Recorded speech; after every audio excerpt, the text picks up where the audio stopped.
Halo semuanya, saya Vida Mastrika dalam seri video tentang Artificial Intelligence. Kali ini saya masih membahas tentang sistem pakar. Nah, di video saya sebelumnya, saya sudah menjelaskan arti dari sistem pakar, pengertiannya, keunggulan dan kekurangannya.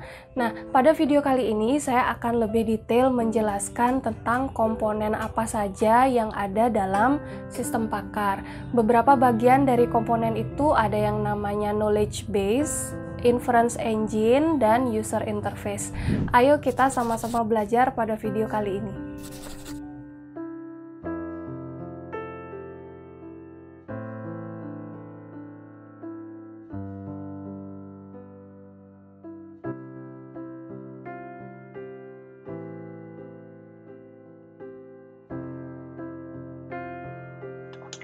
Oke, saya lanjutkan materinya dengan komponen sistem pakar. Pada video sebelumnya saya sudah menjelaskan tentang pengertian dari sistem pakar, dan komponen ini juga sudah saya tampilkan sekilas ya. Saya ingatkan dulu tujuan dari sistem pakar itu adalah untuk pengalihan keahlian dari para pakar atau ahli itu ke komputer, setelah itu dialihkan ke orang lain yang bukan ahli. Dari sini kita bisa tahu beberapa komponen utamanya, yaitu dari pakar ke komputer, setelah itu ke orang lain yang bukan ahli, dan yang dialihkan itu adalah keahlian dari pakar tersebut. Untuk mencapai tujuan tersebut, kita perlu mendapatkan pengetahuan dari para ahli atau sumber lainnya. Setelah itu pengetahuan ini kita representasikan atau kita ubah bentuknya ke yang bisa dimengerti atau yang bisa disimpan dengan baik oleh komputer. Setelah itu komputer bisa menginferensi pengetahuan atau menalar pengetahuan yang sudah disimpan tersebut ya. Nah, hasil dari inferensi ini bisa ditampilkan ke user yang tidak selalu seorang ahli ya. Oke, ini dia komponen dari sistem pakar yang sudah saya tampilkan sekilas di video yang sebelumnya. Secara utama dalam sebuah sistem komputer yang terdapat sistem pakar itu ada yang saya kotakkan ini ya.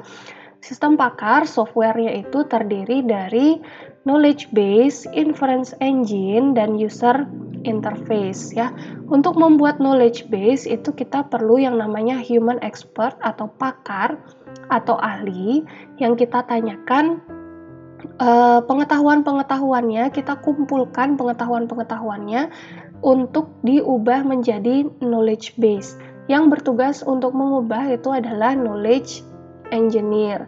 Setelah itu dari knowledge base bisa masuk ke inference engine untuk dinalar. Setelah itu hasilnya ditampilkan di user interface untuk bisa dibaca oleh user yang bisa saja bukan seorang expert. Nah, saya sekarang dalam video ini saya akan membahas ini ya, knowledge base-nya itu bisa berbentuk apa saja, inference engine itu isinya apa, dan penjelasan sedikit tentang user interface. Oke. Knowledge base. Knowledge base ini adalah tempat atau sesuatu yang berisi pengetahuan yang dapat digunakan untuk menyelesaikan masalah dalam domain tertentu. Knowledge base ini berasal dari para ahli atau juga sumber lainnya yang ditambahkan selain pengetahuan dari para ahli itu ya. Oke, knowledge base ini terdiri dari beberapa bagian atau komponen. Kita bisa membuat knowledge base itu factual knowledge atau yang berasal dari fakta, atau heuristic knowledge yang berasal dari praktek atau pengalaman. Beda ya, fakta dan pengalaman itu beda. Kalau saya sendiri membedakan kalau fakta itu pengetahuan-pengetahuan yang bisa kita dapat dari textbook atau yang benar terjadi.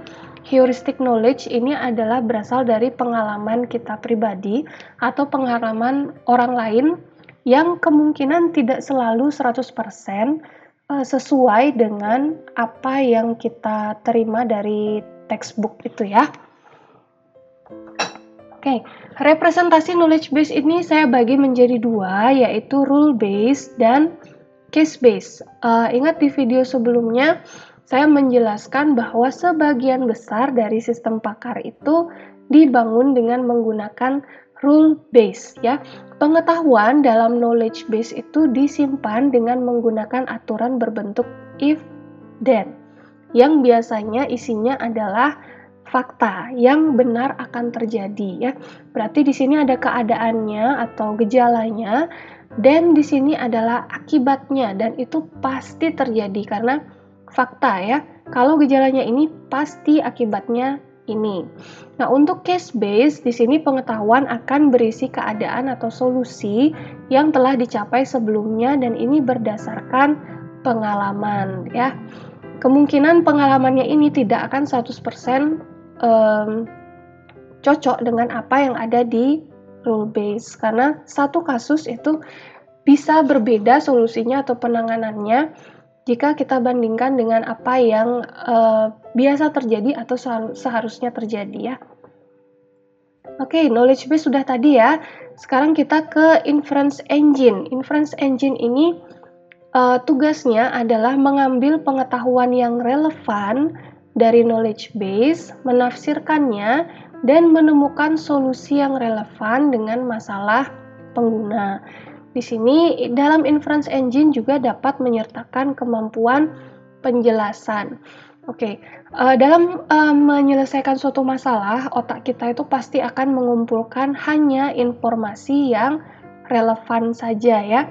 Contohnya, jika kita ingin membeli rumah, berarti informasi yang relevan di sana adalah harga rumahnya, terus lokasi rumahnya, terus ada jarak dengan tempat umum gitu, ya. Misalnya kita akan membeli rumah di pedesaan, berarti inference engine akan mencari rule untuk kita mencari rumah yang lokasinya di pedesaan. Untuk rule yang lokasi rumahnya di perkotaan itu tidak akan dipakai atau dianggap tidak relevan karena permasalahan kita akan mencari rumah di pedesaan gitu, ya. Nah, itu dia tugasnya inference engine. Nah, sekarang kalau inference engine-nya adalah rule base, ya, dia akan menerapkan aturan berulang kali pada fakta yang diperoleh atau pada keadaan saat ini. Secara umum, inference engine itu dibagi menjadi dua, yaitu forward chaining dan backward chaining, ya. Nah, aturan dalam sistem pakar itu kan nggak cuma 1, 2, atau sampai 10 gitu, ya. Kemungkinan sangat banyak sekali aturannya untuk memecahkan berbagai masalah yang ada.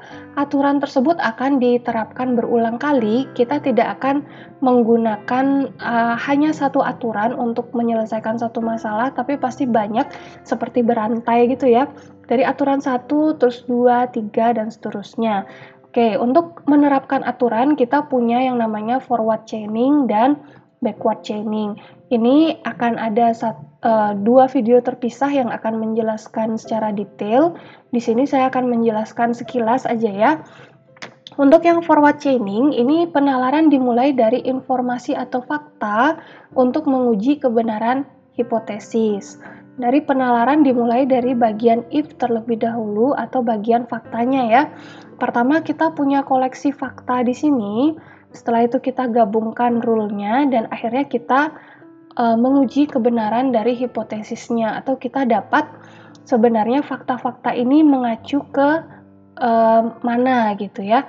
Itu adalah forward chaining, kita berangkat dari fakta untuk mencapai ke kesimpulan. Sedangkan backward chaining itu berbeda, ya. Kita mulai dari kesimpulan menuju ke fakta-fakta, ya. Jadi kita punya kesimpulan tertentu, kita mencari fakta apa saja yang mendukung tercapainya kesimpulan tersebut. Jadi penalaran dimulai dari bagian then terlebih dahulu. Oke, nanti akan saya jelaskan lebih detail di video yang terpisah, ya, untuk forward dan backward chaining. Secara umum, forward chaining itu mencari kesimpulan berdasarkan fakta yang ada. Kalau backward chaining, dia mencari fakta yang harus terpenuhi jika sebuah kesimpulan sudah tercapai. Kalau ini jalannya ke depan, ini jalannya ke belakang gitu ya. Forward chaining ini disebut sebagai data driven karena mencapai kesimpulan dari atau berdasarkan fakta yang ada. Kalau backward chaining itu adalah goal driven, mulai dari kesimpulannya dulu, baru kita cari fakta-fakta yang mendukung kesimpulannya. Nah, itu dia perbedaan dari forward chaining dengan backward chaining. Terakhir, komponennya adalah user interface ya. Tadi saya sudah menjelaskan knowledge base itu apa, inference engine itu apa, dan yang terakhir sekarang adalah user interface. Ya, user interface di sini seperti user interface yang biasa kita gunakan ya, memungkinkan pengguna yang bukan seorang ahli untuk berinteraksi dengan sistem pakar dan menemukan solusi masalahnya. Jadi dengan user interface ini, si user bisa memberikan input ke sistem pakar bisa mengolah di inference engine-nya. Setelah itu, hasil dari inference engine akan kembali ke usernya melalui user interface juga. User interface-nya juga menampilkan konklusi ya dalam natural language atau bahasa manusia dan rule apa yang diterapkan untuk mencapai keputusan tersebut. Jadi kelihatan historinya dia berpikir itu ya, jalan dari sistem pakarnya berpikir, kenapa konklusi ini yang diambil? Yang kami terapkan adalah rule ini menghasilkan ini dan seterusnya.